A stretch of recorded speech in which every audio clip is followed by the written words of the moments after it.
The Kiesselbach's plexus, the spelling is Kiesselbach'.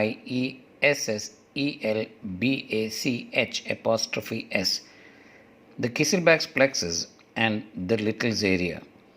The Kiesselbach's plexus is named after Wilhelm Kiesselbach, 1839 to 1902, a German otolaryngologist who published a paper on the area in 1884.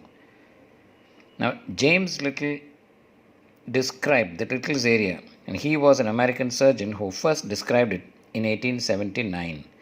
Now, he described it as an area as being about half an inch from the anterior edge at the inferior part of the nasal septum. The Kiesselbach's plexus and Little's area. Let us have a look at the various contributions to the Kiesselbach's plexus.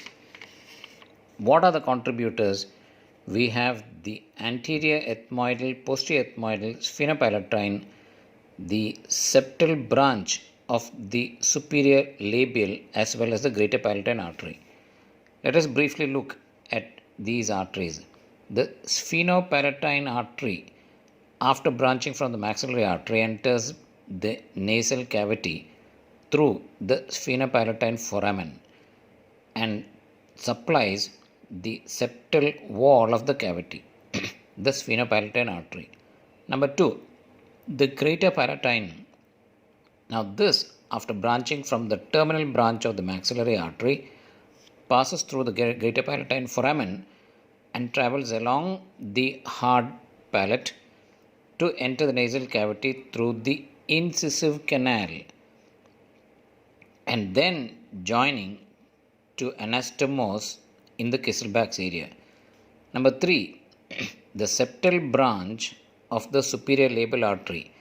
This branches from the facial artery. The septal branch of the superior labial enters the nasal cavity through the nares and then joins the anastomosis in the Kiesselbach's area.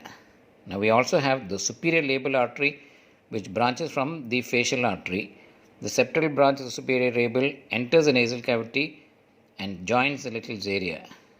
The anterior ethmoidal artery, after entering the orbit, to supplying the roof as well as the septal wall as it travels to the Little's area. And finally we have the lateral nasal branches of the facial artery.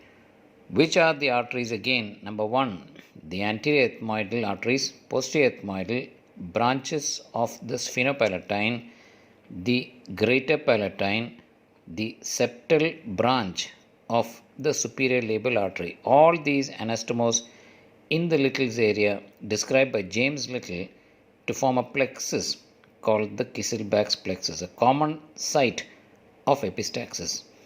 Why is it called epistaxis? Epi means above, staxine means to drip, and we earlier presumed that it was blood dripping from above, and therefore we have derivation of this word called epistaxis.